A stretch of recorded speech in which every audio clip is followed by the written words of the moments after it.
Is heaven a real place? And is Jesus with us on the journey there? And secondly, can metaphors, poetry, symbolism help us better accept and understand the mysterious ways of God?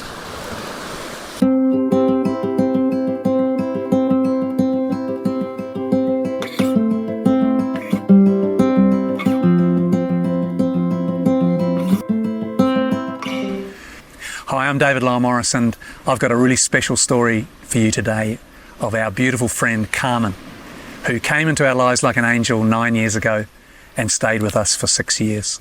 And also I'm going to talk about our song Bluebird today, which we wrote alongside her on her journey.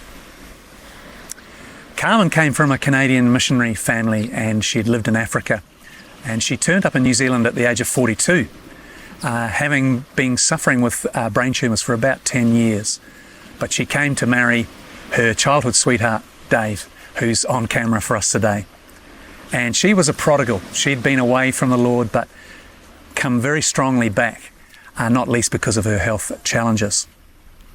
She became a super close friend of ours, and to me, like a sister I never had. And she was really interested in how Liz and our family were dealing with cancer. She wrote us an email saying, "I'd like to meet with you and learn from your journey of healing." Well, we were just completely blown away by that phrase, because we didn't think we were finding healing. We thought Liz's life was under threat. But she spoke faith into us with the question, and here we are all these years later. She became a close fellow pilgrim on the health journey and on the way of the cross. And of course, Jesus used questions as well, more than statements, to often provoke a reaction in his listeners and positive action in many cases. The song Bluebird started to emerge in Finland with my friend Anders Liljeström. And when he sent me the rough draft of the song, I thought, wow, this is something very special. But I wondered why a Finn and a Kiwi were writing songs about bluebirds who don't live in our two countries. But I wondered if this imagery of restoration of flight and healing in the song might be for Carmen. So I said to her, "Hey, do you like birds? And do you have bluebirds in Canada?" She said, "Sure." And one of my favourite things was to bird watch with my dad as a kid. I said, "Well, I might have a song for you." And we began singing early drafts of the song to her at home group and in the church where we both volunteered, and at one charity night I remember in particular. And the song has this image of a broken bird that you find lying down, you pick it up and lovingly restore it, and then one day send it on its way back to flight. It speaks about the healing potential in this life through Jesus, but also the ultimate healing he promises in heaven. A win-win as far as I'm concerned. When we came to record the song in Helsinki, Finland, Carmen was visiting Canada for treatment, and she was literally praying for us when we put the song down. It was a one-take wonder, which is rare in recording. So I told the band the story. They were in floods of tears. We pressed record, and it was just live band and lead vocal in one take. It was such a holy moment. And Carmen was thrilled about that, and it was part of her finding the supernatural peace that she needed as she was starting to face the end of life. I sang the song for her on 2 more occasions. One on the day she died at home peacefully with family and friends. Such an incredible time. And then again a few days later at her funeral, which was a powerful moment.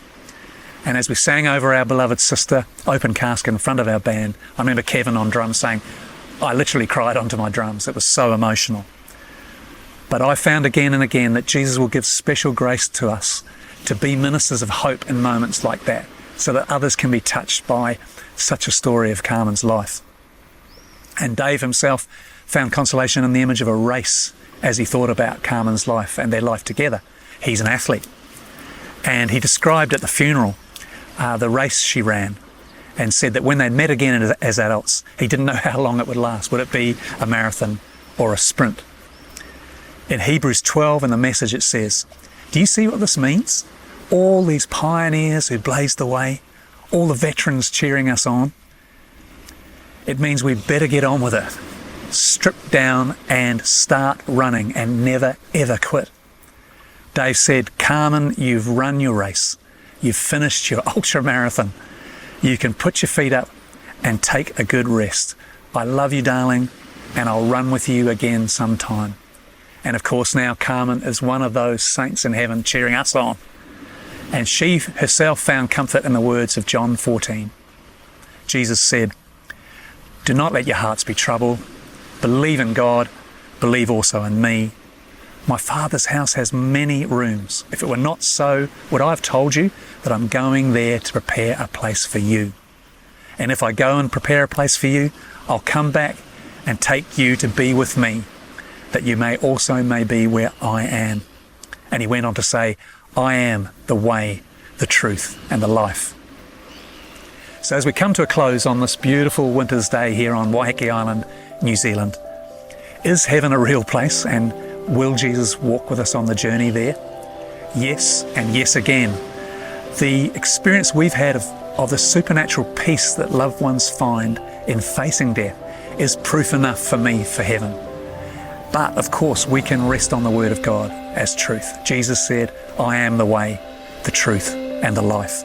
He's with us before our birth, through our life and death, and on up into heaven. He'll never leave us or forsake us.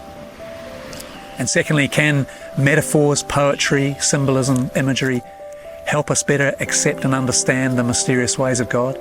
I believe strongly, yes.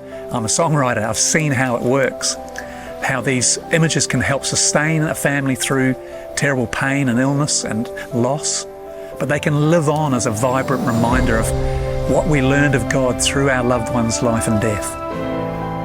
So for us, Carmen, you will forever be our Bluebird. And let me finish by speaking the words of the chorus of our song over our beloved sister. Bluebird, the wind is calling your name. Kiss goodbye before you leave and fly away. On the top of a mountain, we'll meet again.